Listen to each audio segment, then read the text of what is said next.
perubahan itu selalu terjadi.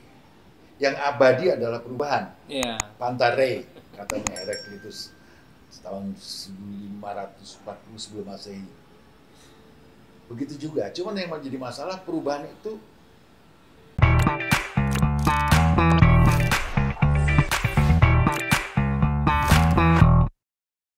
Assalamualaikum warahmatullahi wabarakatuh, sahabat Banten Podcast. Jumpa kembali bersama Mas Moko. Kita akan bincang melanjutkan diskusi terakhir tentang bagaimana kualitas kehidupan berbangsa bernegara di negeri ini di usia 77 tahun. Dan sebelum kita masuk pada bincang-bincang, kita sapa dulu Mas Moko. Semoga beliau dalam keadaan sehat selalu. Mas Moko, apa kabar? baik, Iksan. Jadi terakhir kita bincang ini, Mas. Iya. Ada rasa pesimis yang begitu dalam dari Mas Moko mengingat bagaimana perubahan yang berjalan di negeri ini teramat sangat lambat dan bisa dibilang malah terus turun dalam satu kehidupan berbangsa bernegara yang semakin tidak berkualitas. Nah, dalam konteks ini saya ingin melihat satu gambaran dari Mas Moko. Bagaimana Mas Moko melihat perubahan ke depan? Terima kasih, Pak Iksan ya. Bicara tentang perubahan ya. Yang saya bilang antara pesimis dan segala macam itu kan relatif ya.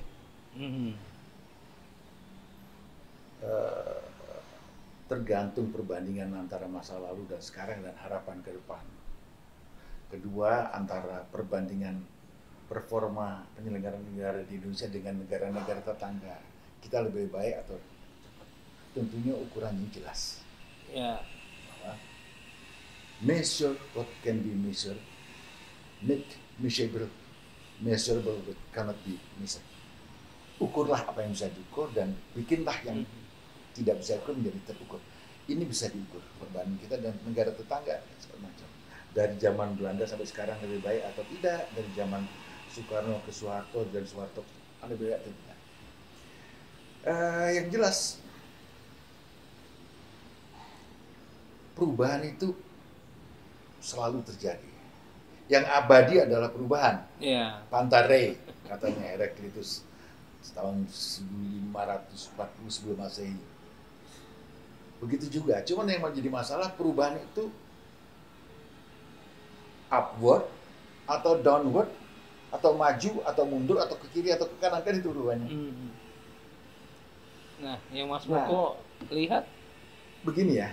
Saya tidak melihat, kalau kita melihat ukuran-ukuran, saya kan kemarin bilang bahwa dari tahun selama 77 tahun tersebut tidak pernah ada yang dikoreksi dari penyelenggaraan negaranya. Setiap ulang tahun kemerdekaan selalu berisi pujian-pujian atas keberhasilan setiap penyelenggaraan negara. ya. Padahal koreksi itu diperlukan untuk meluruskan jalan penyelenggaraan negara menuju yang dicita-citakan. Kalau dia tidak pernah dikoreksi, maka jalannya belum tentu dia benar. Kalau nggak benar kan terus tidak dikoreksi. Kalau benar ya udah.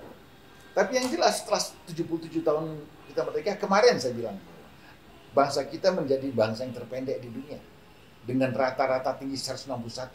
Saya bandingkan dengan Vietnam saja yang baru merdeka 161, kita 161. Itu berarti indikasi bahwa welfare bangsa kita rendah. Kekurangan protein dalam waktu panjang. Kedua, dari seluruh bangsa di dunia, bangsa kita orang yang paling banyak penduduknya lari ke luar negeri untuk mencari kehidupan. Karena di negeri ini tidak ada kehidupan. TKI, TKA, kemana-mana. Tidak ada negara seperti itu. Nah, ini indikasi bahwa kita setelah 77 tahun ini keadaan menurun terus. Nah, akan naik atau tidak? Nah, ini masalahnya. Ya. Downward, upward, stop, tetap jejak atau mundur. Nah, ini sangat tergantung daripada upaya kolektif bangsa itu sendiri dalam mengkoreksi jalannya apabila dia jalan itu tidak benar.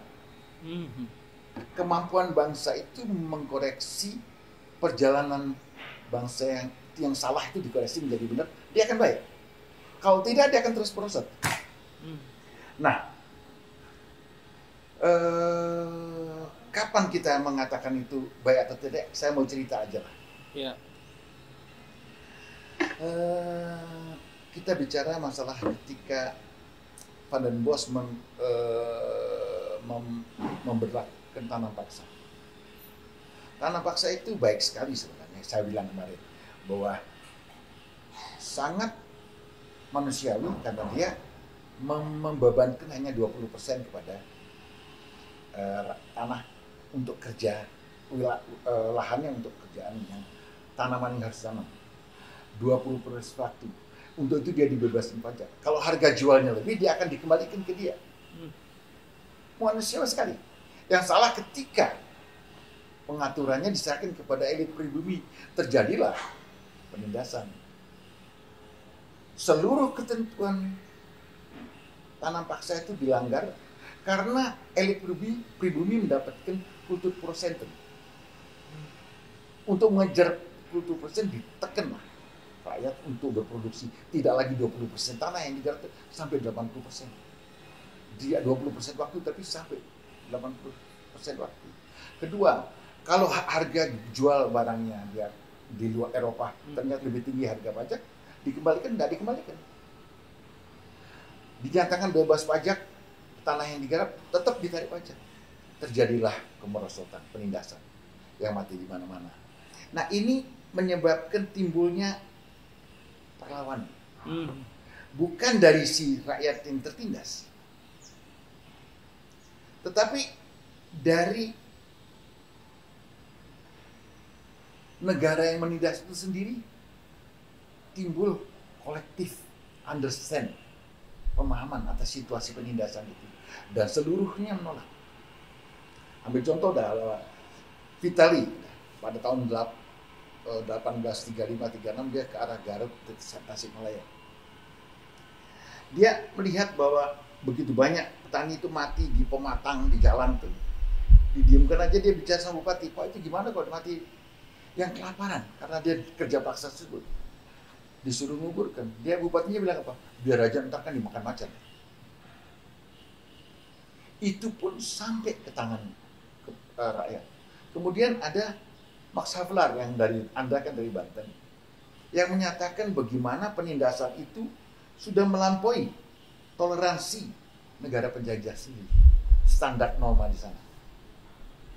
Akhirnya tahun 70 rakyat tersebut, perubahan dari kaum elit humanis tersebut mempengaruhi proses politik terjadinya dicabutnya tanam paksa.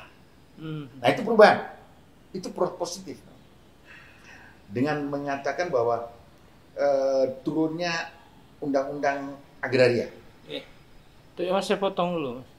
Dalam cerita sejarah tadi, perubahannya diusung bukan oleh bangsa sendiri. Artinya apa untuk perubahan ke depan? Pada saat itu kita negara koloni. Jadi proses politik bukan di kita, tapi dengan negara master. Kita kan budak. Perubahan politik, perubahan kebijakan yang ditentukan oleh negara penjajah itu menyebabkan berubahlah sistem penindasan kita. Ya.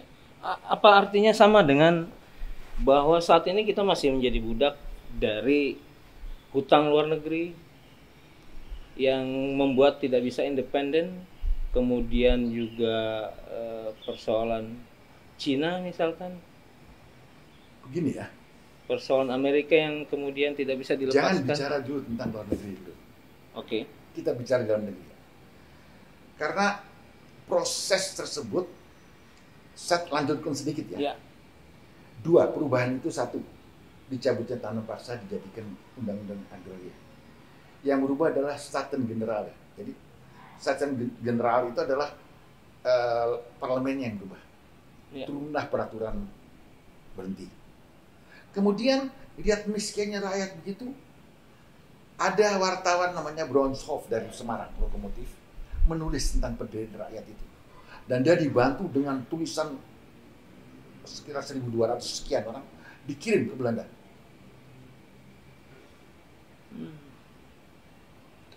Jadi setelah tanam paksa dihentikan,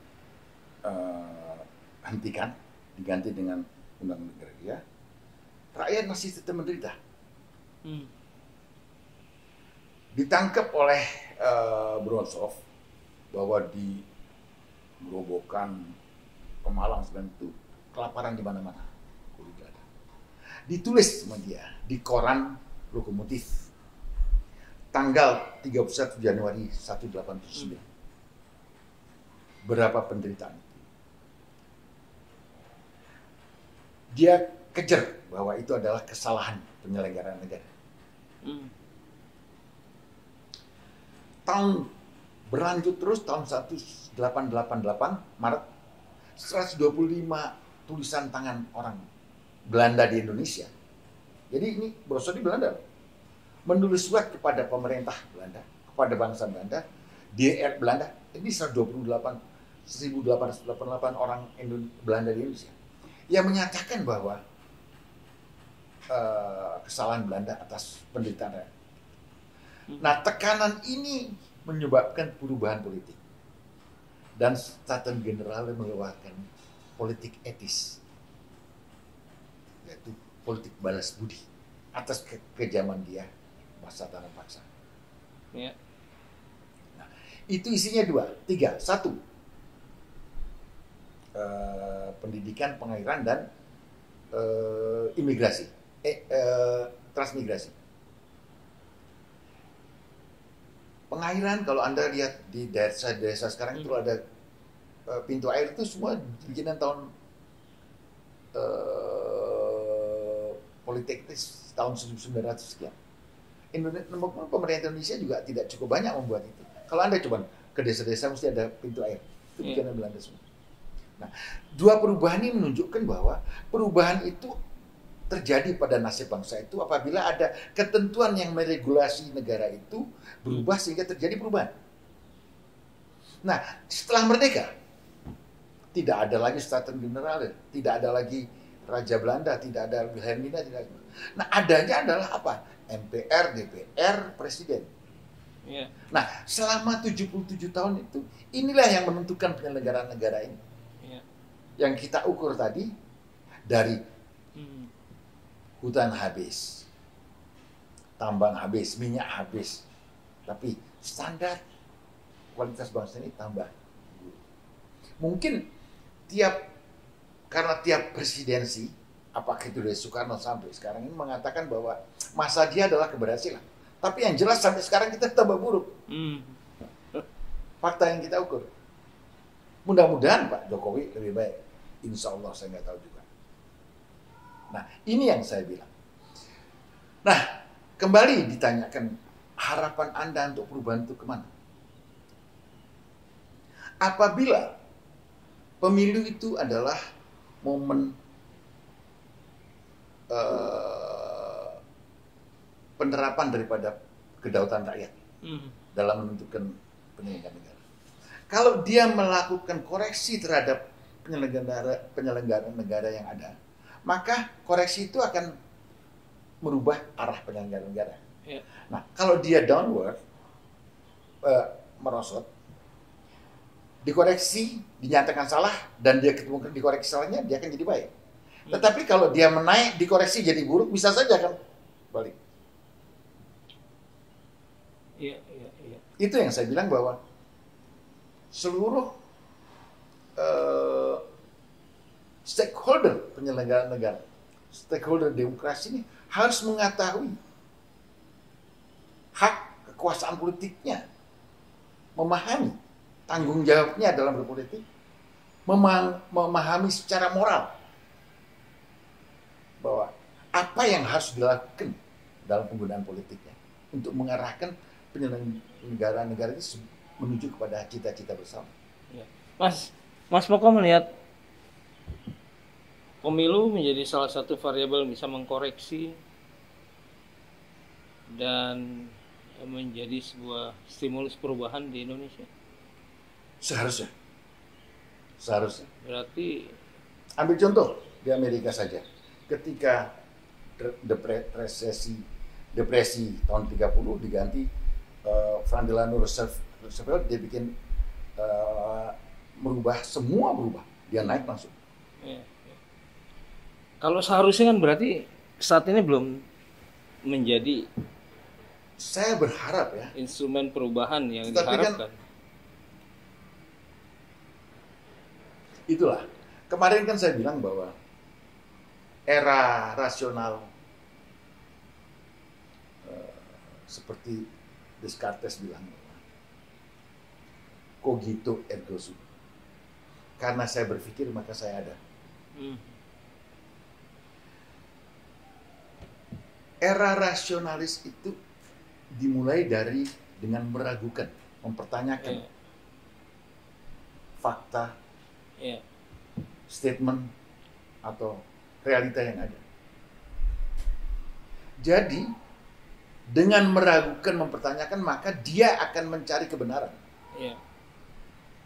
Nah, jadi kalau kita mau merubah itu, maka setiap pemilu tersebut mungkin penyelenggaraan negara itu selamanya itu di dalam membuka, di dalam melibatkan masyarakat, membuka ruang untuk rakyat bisa meragukan semua yang ada, sehingga dia bisa mencari kebenaran. Kalau enggak, susah kita. Karena ini Mas, setuju nggak Mas? Dua rel demokrasi kita kan rusak. Apa? Dua rel demokrasi kita, rel substansi demokrasi tidak pernah tumbuh menjadi sebuah kesadaran bagaimana masyarakat berpartisipasi secara jujur.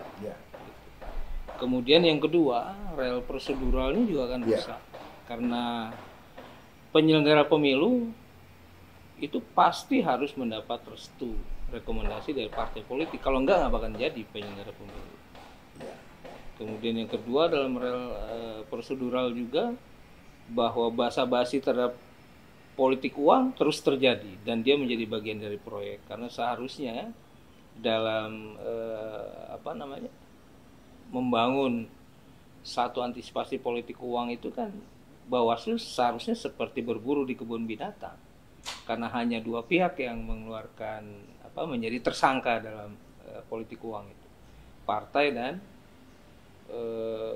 calon. Tapi kemudian berlibat-libat. Dan pemilihan calon kepala daerah atau calon pemimpin juga tidak pernah terbuka. Dia menjadi bagian dari sebuah sistem korup di bawah meja yang tidak pernah bisa terangkat dan tidak pernah bisa terendus. Masyarakat mengenalnya dengan sewa perahu dan sebagainya. Apa pendapat Mas? Begini ya, sebenarnya semua itu muaranya satu. Demokrasi itu adalah kemajuan peradaban, kemajuan budaya. Di dalam itu termasuk moralitas, termasuk pemahaman kognitif, termasuk dignity, integritas, segala macam. Ketika itu tidak memadai, maka ekses yang seperti Anda bilang terjadi semua. Artinya apakah di prosedur atau segala macam. Penyelenggara pemilu itu tidak pernah independen, selalu berpihak. Dalam konteks ini, Anda kan selalu menanyakan, orang selalu menanyakan, saya mahasiswa, saya dosen, saya tentara, saya polisi, apa yang saya bisa lakukan untuk mengkoreksi semua ini? Nah, yang saya bilang kepada Pak Iksan, setiap orang itu mempunyai kapasitas sesuai dengan stratanya di masyarakat. Ada yang sebagai strata terendah, ada yang sampai presiden, ada yang politisi, anggota DPR tingkat 2, tingkat 1, sampai ketua Golkar, sampai ketua PNAS. Setiap jenjang itu menentukan besarnya influence area daripada pengaruh setiap orang.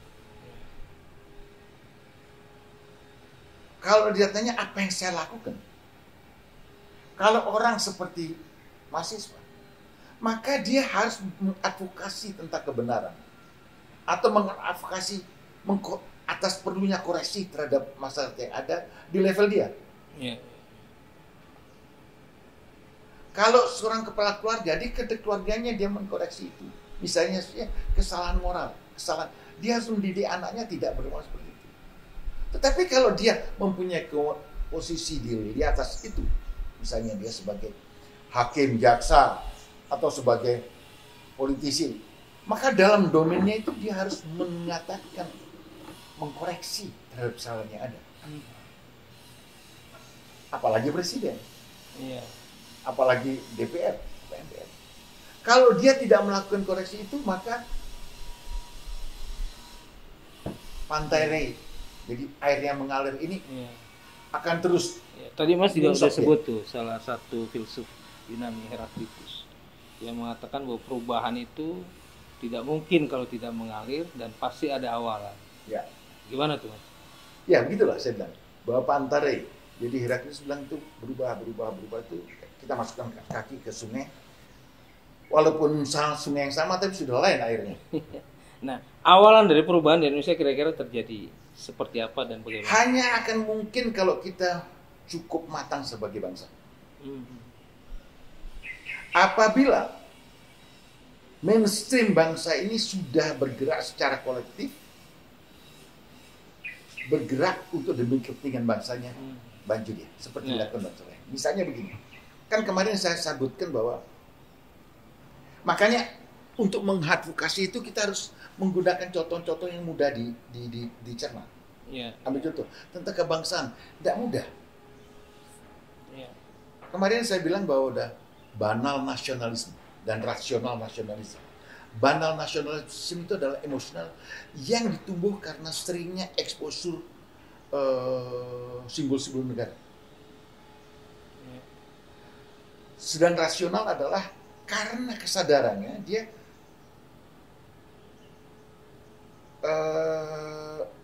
bersedia melakukan pengorbanan demi kepentingan bangsanya.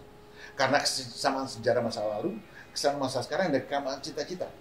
Kuncinya adalah seberapa besar dia mengorbankan kepentingan diri untuk kepentingan bangsanya. Ini dua hal yang berbeda. Banal ini adalah emosional. Makanya kita lihat bendera merah putih sebesar-besarnya, segala macam simbol-simbol pakaian daerah-daerah itu simbol persatuan. Itu simbol, itu emosional saja. Tapi apakah orang yang pakai baju merah putih yang membacakan Pancasila segitu hebatnya mau mengorbankan kepentingan dirinya untuk bangsanya atau tidak? Itu soal yang berbeda. Nah, jadi kita gini aja, kalau dalam hal itu kita bilang mengambilkan umpama kepada mereka. What is esensi? Apa eksidensi? Kursi itu esensinya adalah bangku, senderan, dan kaki. Esensi itu adalah hal yang harus ada pada suatu definisi. Kalau hal itu tidak ada, maka hilang definisinya. Jadi kursi itu adalah senderan, dudukan, kaki. Kalau tidak ada senderan namanya bangku, bukan kursi. Kalau tidak ini ya sudah bukan kursi sama sekali. Nah sekarang apa esensi kebangsaan?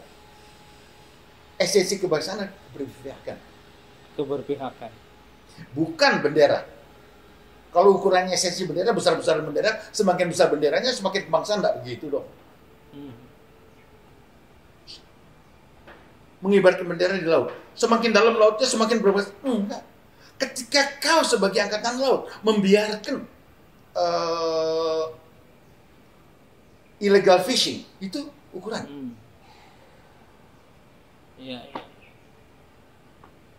Nah, ini perbedaannya ini mesti dijelaskan dengan mudah.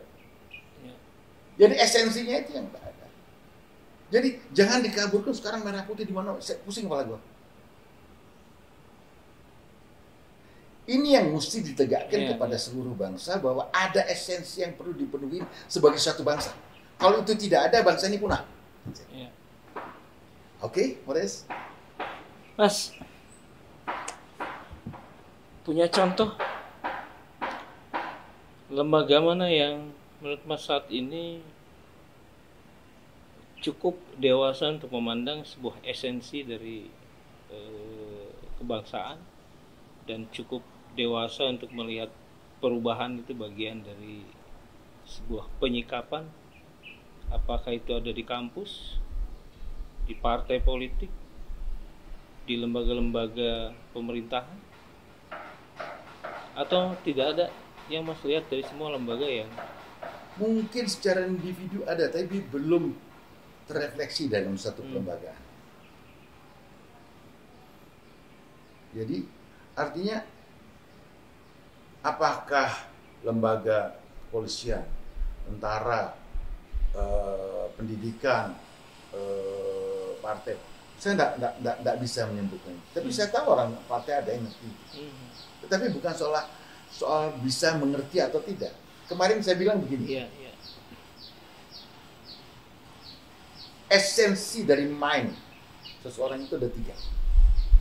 Satu adalah kognitif, mengerti atau tidak. Kedua, mengerti atau tidak, paham atau tidak, pinterannya segala macam itu. Kedua, afektif. Orang itu ditentukan oleh moral dia, rasa tanggung jawab dia, rasa kebangsaan dan segala macam. Keempat adalah konatif. Konatif itu adalah apa? Karakter dari orangnya itu merespons atau tidak. Kadang-kadang yang lelet, ada yang tidak. Kemarin saya bilang persis. Nah sekarang kita lihat, mengerti banyak. Misalnya saja, orang ketakutan dengan banyaknya pekerjaan kasar yang diambil oleh tenaga asing. Nah, sekarang ketakutan ini tentunya kan merebut pekerjaan kaum bangsa kita sendiri. Kedua, bisa jadi ancaman terhadap politik dan keamanan dan kedaulatan kita. Tetapi apakah orang-orang yang tahu itu merasa bertanggung jawab atau terpanggil untuk berbuat sesuatu? Pertama, mencari kebenarannya dulu. Benar nggak nih kita terancam oleh TKA dari Cina? Jangan menutup-nutupin. Nah, di sini yang dikeluarkan oleh lembaga yang paling bertanggung jawab dalam masalah itu kelihatannya tidak menghilangkan gaduh. Soal itu benar tidak nggak penting. Yang penting jangan gaduh dulu kan. Padahal kegaduhan itu kadang-kadang diperlukan untuk mengkoreksi. Nah, Mas, sulitnya kekuasaan berpihak pada masyarakat dan sulitnya perubahan terjadi untuk meningkatkan kesejahteraan masyarakat, apakah ini menjadi sebuah realitas yang seringkali masyarakat sukai bahwa perubahan terjadi ketika sudah datangnya Satria Piningit? Satria Piningit. Itu kan saya nggak ngerti Satria Piningit. Yang jelas begini Pak ya, upaya sebuah kefrustasian atau melting spot daripada upaya-upaya berbagai pihak yang punya berbagai kehendak. Jadi kita mau berbuat baik, mengkoreksi itu, tapi tidak berjalan di ruang kosong. Misalnya begini ya, kita ini sekarang importer beras, importer daging, importer buah dan segala macam. Tetapi hal itu adalah suatu masalah yang harus dipecahkan. Ada pihak yang mengatakan sebagai salah, tapi ada pihak yang mengatakan itu sebagai peluang. Kalau importer dia bilang senang sekali dia kalau kita tidak bisa produksi ini. Banyak kartel-kartel yang menghendaki bahwa ketidakmampuan produksi garam, ketidakmampuan kita memproduksi pakan, tidak mau produksi, itu adalah suatu peluang buat dia untuk. Jadi tidak di ruang kosong nih. Anda tahu Lutfi Hasan PKS terima uang dari daging sapi. Masa dia orang yang membayar itu senang kalau kita bisa produksi sapi? Nggak senang ya. Itu kartel-kartel seperti itu. Ya Mas. Jadi ruang ini tidak di dalam, kita bergerak tidak di ruang kosong. Banyak faktor yang interaktif. Mungkin begitu. Oke Mas, nggak kerasa nih.